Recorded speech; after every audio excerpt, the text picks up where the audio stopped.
Doctora, buenas tardes. Buenas tardes. Dispone usted de 20 minutos para comunicarnos no solo la decisión, sino naturalmente los fundamentos y las razones que le llevan a asumirla, luego de lo cual el tribunal podrá dirigirse hacia usted solicitándole precisiones, aclaraciones o permitiéndole que se explaye sobre algunos pasajes de esa misma decisión. Le escuchamos. Perfecto. Bien. Bueno, yo decidí, hago una aclaración previa, me voy a expresar como tribunal dirigiéndome a las partes y al público en un juicio oral.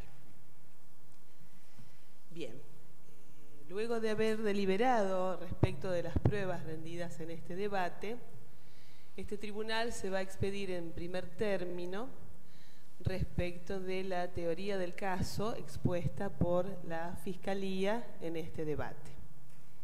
En este punto, en primer término, he de considerar que se encuentra suficientemente acreditado que Miguel G. pactó con su hermano Alberto G.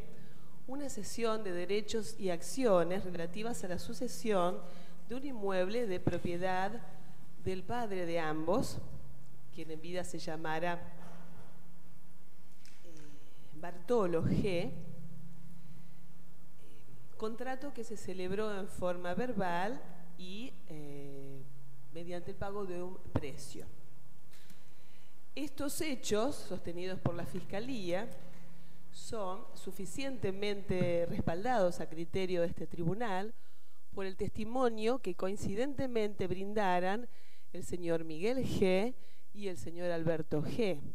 En primer término, debo señalar que el testimonio de ambos, pese a los intentos de la defensa por desacreditar principalmente la credibilidad del testigo Alberto G., se desprende de la coincidencia entre ambos, no solo en cuanto al núcleo de la cuestión, esto es la celebración del contrato, sino en cuanto a circunstancias previas, concomitantes, ¿se oye bien?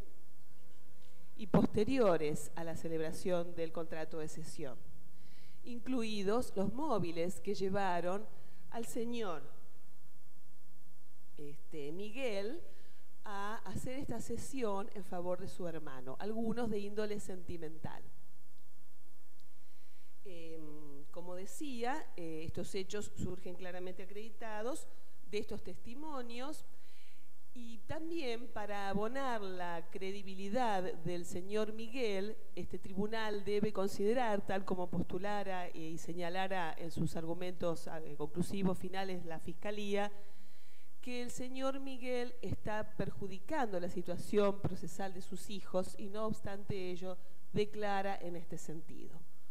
Por lo demás, objetivamente, estos testimonios encuentran soporte en las transacciones bancarias que la Fiscalía oportunamente acreditó con las constancias pertinentes que se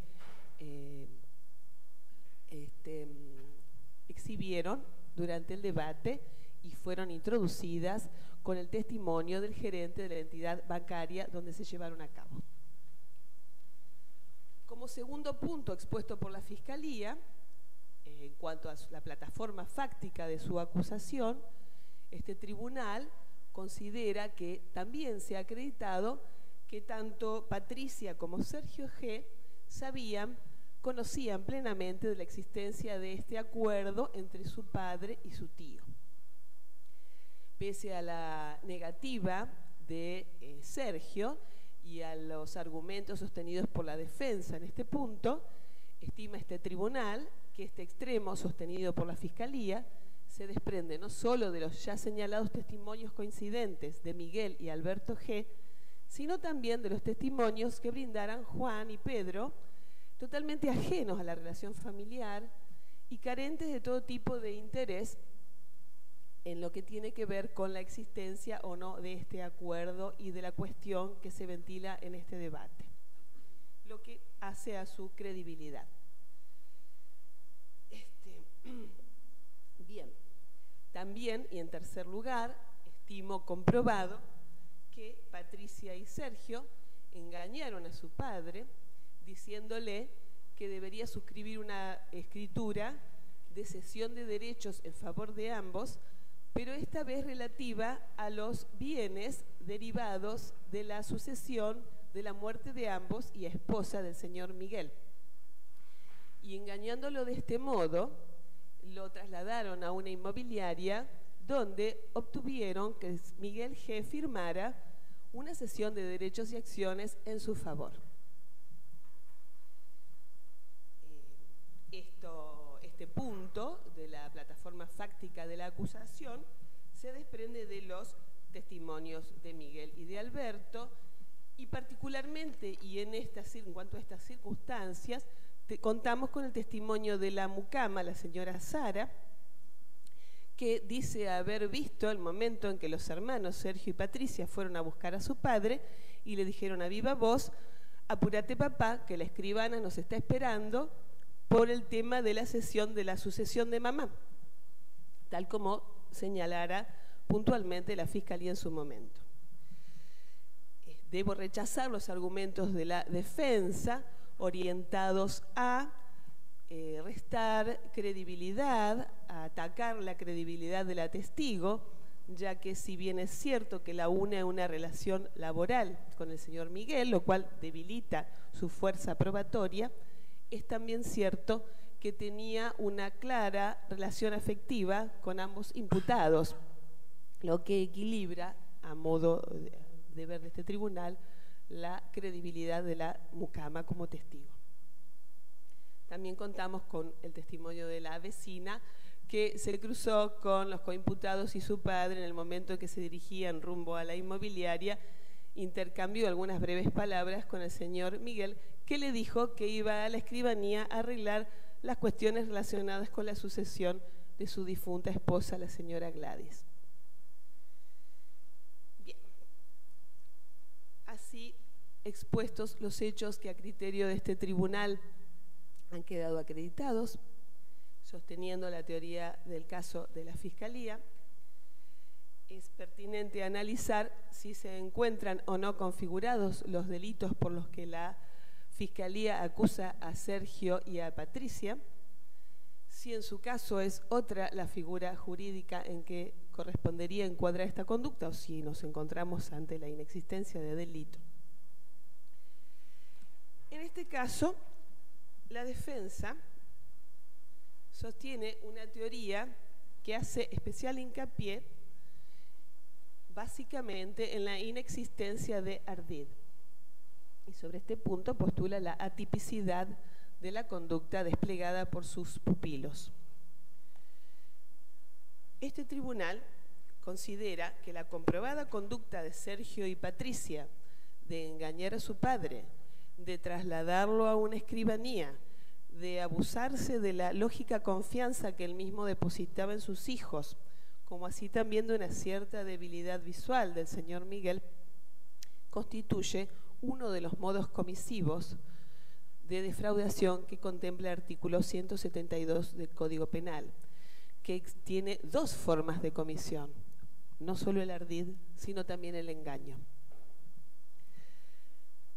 Más allá de que es cierto que, tal como postula la defensa, no puede sostenerse que una mera mentira sea suficiente para tener por configurado este elemento del tipo penal que nos ocupa, este tribunal advierte que se trata de un verdadero engaño con algunos ingredientes que satisfacen la existencia de los elementos típicos de la figura en cuestión.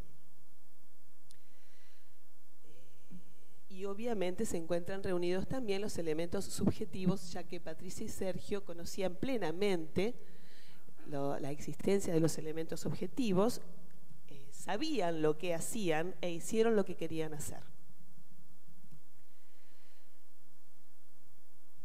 En virtud de lo expuesto, este tribunal debe variar la calificación jurídica, estimando que los hechos desplegados por Patricia y Sergio encuentran encuadramiento legal en la figura básica de estafa descripta y penada por el artículo 172 del Código Penal. En cuanto a la participación, dicho esto en sentido amplio, de Sergio y de Patricia, estimo que ambos deben ser considerados coautores del delito, por cuanto ambos han tenido dominio funcional del hecho, teniendo en todo momento la posibilidad y oportunidad de hacerlo cesar y no lo hicieron.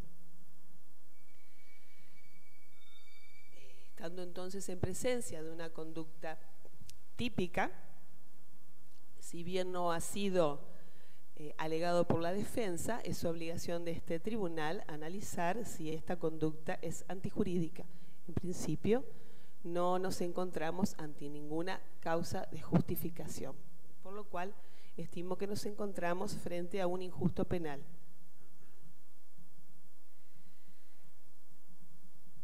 Corresponde en este momento analizar la culpabilidad. La Fiscalía en este punto solicita se imponga a ambos coimputados la pena de 2 años de prisión de ejecución condicional. La defensa, solicita la absolución de sus pupilos. Básicamente, en cuanto a la gravedad del injusto, hago un análisis conjunto para ambos coimputados porque estimo que es aplicable para ambos, teniendo en cuenta los diversos parámetros que en este sentido nos proporciona el artículo 41 del Código Penal, particularmente la extensión del daño patrimonial